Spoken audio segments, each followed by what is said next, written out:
Bueno, hemos visto un informe dividido en distintas partes, un largo informe cuyo objeto central para discutir y rediscutir alrededor de esta situación tan particular fueron las escuchas registradas en el sistema de emergencia 911 de Santa Fe. Una parte nomás de las escuchas del 911 del 9 de diciembre del año pasado. Son horas y horas de registros grabados que fueron aportados a la justicia. Hemos escuchado lo que consideramos lo más representativo. Ustedes han podido observar y ver y escuchar sobre todo la agresividad machista, sobre todo la agresividad machista del personal policial varón hacia la operadora mujer del 911, como una anécdota esto, porque lo importante es que se pudo probar, por lo menos en estos fragmentos se pudo probar cómo se intentaba sabotear el servicio, la comunicación por radio, y cómo además todo el tiempo decían los policías que iban arriba de los patrulleros a los operadores del 911, estamos de paro, tienen que entender que estamos de paro. Del otro lado de la radio, de la mochila, como se escucha en las comunicaciones, los operadores diciendo a viva voz y desesperadamente, nos están pidiendo ayuda de tal lugar de la ciudad, ellos no son los responsables por los comerciantes de la situación que estamos viviendo nosotros. Digamos, un momento, una descripción de lo que fue la tensión de aquel contexto dentro de la institución policial y dentro de los policías que estaban de guardia y aquellos que no estaban de servicio incluso. Además se mezclan comunicaciones de una empresa de remises aparentemente con la frecuencia policial. Otra aberración porque cualquier persona puede ingresar a la frecuencia policial. Esto también habría que discutirlo más adelante y con mucho más tiempo. Quedó claro, esto está incorporado incluso a la justicia, está escrito, además estos fragmentos están escritos en requerimientos judiciales, quedó claro cómo se operó por aquellos días. Y además yo les planteaba al principio, comentaba y les planteaba a todos ustedes que lo importante que va a ser o sería la sanción administrativa a los sediciosos, a los que quitaron colaboración. Pero en términos de responsabilidades judiciales también hay procesos que avanzaron o intentaron avanzar. Toda la data fina de este tema, Federico Gianre, buenas noches. ¿Cómo te va, Héctor? Buenas noches. Así es, efectivamente. Hay, además de esto, dos instancias judiciales. Una en la provincia y otra en el fuero federal. Recordemos que inmediatamente después de que se llegó a esta suerte de acuerdo o después de que el gobernador dio a conocer el decreto en el cual comunicaba la forma en que se le iban a reconocer ciertos reclamos a la policía, muy poquito tiempo después, minutos después diría yo, el propio fiscal de Estado de la provincia, Pablo Sacone, presentó una denuncia ante la justicia federal. Ya vamos a detenernos puntualmente en esto, que es la parte más sustanciosa. Pero además, y de oficio, algunos días después, un par de días después, el fiscal Juan Pablo López Rosas, de la Justicia Ordinaria, inició también una investigación por la presunta comisión de los delitos de daño calificado puntualmente contra algunos bienes del Estado, como los patrulleros, por ejemplo, y también el incumplimiento de los deberes de funcionario público. También en la Justicia Ordinaria se había iniciado una actuación por las amenazas que había recibido el gobernador en su teléfono celular. Pero esto ya vamos a explicar más adelante cuál fue el recorrido que tuvo, porque en concreto, en cuanto a lo que es daño calificado y incumplimiento de los deberes de funcionario público, el fiscal Juan Pablo López Rosas solicitó algunas medidas, algunas parecidas a las que solicitó la Justicia Federal, como por ejemplo recopilar material filmográfico, fotográfico, para a partir de este material identificar a las personas que allí aparecían. En el tema del incumplimiento de los deberes de funcionario público está puntualmente intentar establecer si las personas que aparecen en este material estaba de guardia, estaba de franco, en cualquiera de los dos casos cuáles son las diferencias y las similitudes, ¿no? Actuaciones administrativas hay. Esto responde parcialmente el planteo que vos hacías. De hecho, la columna vertebral o uno de los principales elementos con los que cuenta hoy el fiscal Juan Pablo López Rosas es un informe que le remitió el Ministerio de Seguridad, un informe que lo tiene la División de Asuntos Internos también, pero es un informe que en los hechos quien lo confeccionó fue el jefe de la Unidad Regional 1, me refiero a Rafael Grau. fue el jefe de un grupo de policías que no le respondieron por lo menos 72 horas. ¿Cuánto menos? ¿Cuánto menos? Y confeccionó este informe. Lo que pidió Juan Pablo López Rosas fue que la jueza Susana Luna, que es la jueza que tiene que darle curso a las medidas que solicitó el fiscal, es tomarle declaración informativa al menos a una serie de policías, de los cuales los apellidos se repiten, algunos en el expediente que tramita la Justicia Federal, ya vamos a decir qué apellidos son, y al mismo tiempo solicitar ya la indagatoria, que esto tiene otro carácter, del agente de apellido Samaro, y esto puntualmente por la posible comisión del delito de daño calificado sobre un patrullero. Bien. Además de eso, bueno, lo que dijimos, lo central de este informe, o sea, una actuación administrativa hay, de ahí a que haya tenido alguna solución en el Ministerio de Seguridad, no lo sabemos. Y otra de las medidas importantes, lo que solicitó el fiscal Juan Pablo López Rosas, es la declaración testimonial del jefe de la Unidad Regional 1, Rafael Grau, medida a la cual todavía la jueza Susana Luna no le hizo lugar. Lo que sí avanzó hasta que se estancó y le metieron un freno de mano fenomenal fue en la Justicia Federal.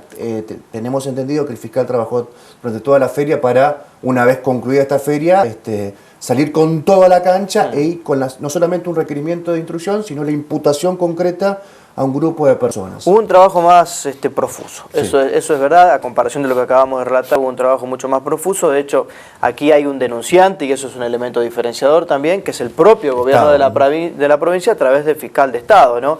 Denunciando que hubo un grupo de policías que le arrancaron una decisión al gobierno por medio de las armas, básicamente, ¿no? Y esto configuraría, según la denuncia, el delito de sedición. Las partes más importantes del trabajo que se realizó desde la Fiscalía Federal tienen que ver, en principio, el rol de Alberto el Gaucho Martínez. A partir de las páginas web de la agrupación denominada APROPOL, instigando a que se cometieran delitos. Esto no tiene que ver directamente con la sedición, pero sí con un escenario previo que se creó para la concreción de la sedición. Entonces, a Martínez, por lo menos se lo vincula directamente con una cantidad de mensajes que arengaban al paro, que arengaban a tomar estas medidas a través de las páginas web y de las redes sociales.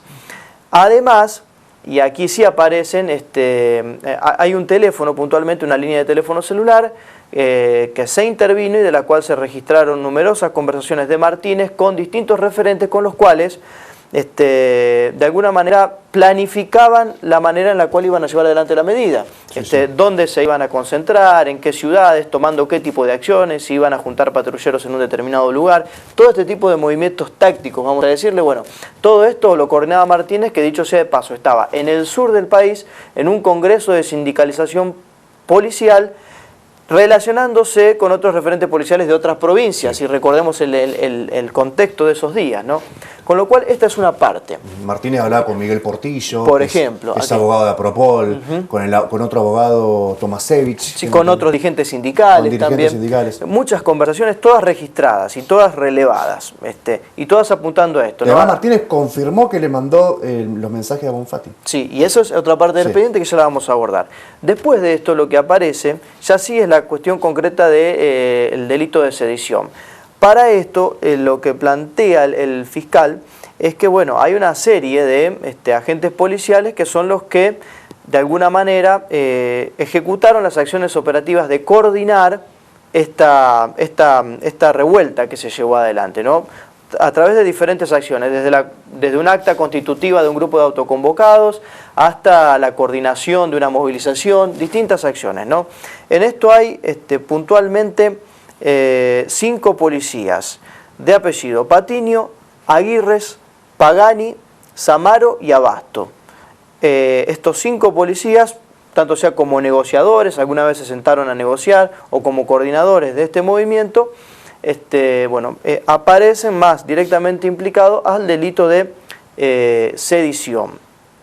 Aparece también toda la cuestión del 911, que nosotros abordamos ya en extenso, en este apartado del delito de sedición, y después está aparte, la cuestión puntual de las amenazas que recibió el gobernador. Esto se inició como una denuncia en la justicia ordinaria. El fiscal federal, Walter Rodríguez, entendió que al tratarse del gobernador por su investidura, se podía llegar a configurar el delito de coacciones agravadas, donde hay competencia federal, ¿no? Con lo cual pidió ese expediente a la justicia ordinaria para que se adjunte a todo esto.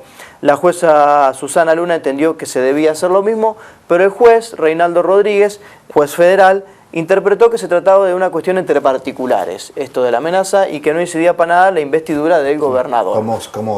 Como que si yo le hubiese mandado un mensaje a mi vecino, ¿no? A mí, sí. O cualquier persona, digamos. No es lo mismo dos particulares, no por descalificar a nadie, pero no es lo mismo que un comerciante amenace a su mujer. Es grave también, es gravísimo.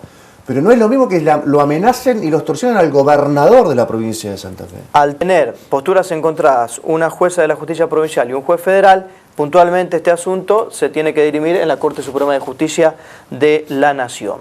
Otra de las medidas importantes, la justicia federal, el fiscal federal le tomó declaración testimonial al ministro de Seguridad de la provincia, Raúl Lamberto. Ya declaró en sede judicial.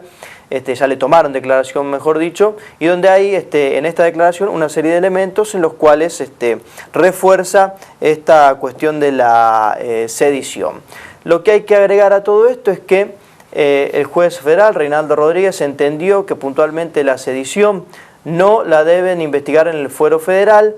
En esto se apoyó en alguna jurisprudencia de la Corte Suprema de Justicia de la Nación, planteando básicamente que en todo el movimiento que hubo, solo se afectaron intereses provinciales. Bien.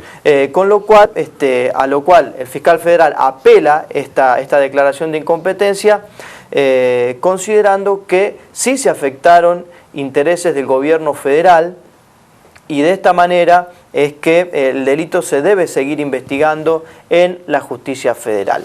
A grandes rasgos, sí, esta es la situación. El expediente de la justicia federal está por resolverse en la Cámara Federal de Rosario. No obstante eso, el fiscal federal Walter Rodríguez insistió con un pedido para el juez Reinaldo Rodríguez para tomar las 6 declaraciones indagatorias que quiere tomarle tanto a Alberto Martínez como a los 5 policías implicados. Así que esa es más o menos la situación judicial de este momento en lo que tiene que ver con la justicia federal y la rebelión policial de diciembre pasado.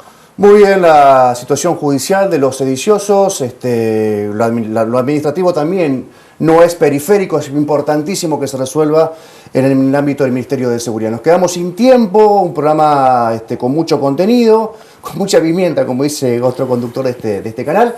Espero que haya servido de algo, espero que a la gente le haya servido para entender que no siempre los que deben velar por la seguridad de los vecinos están del lado justamente de los ciudadanos. Nos vemos el próximo domingo. Mañana, recuerden, un nuevo aniversario de la dictadura militar, la más sangrienta, Memoria, Verdad y Justicia. Chao, nos vemos el domingo que viene.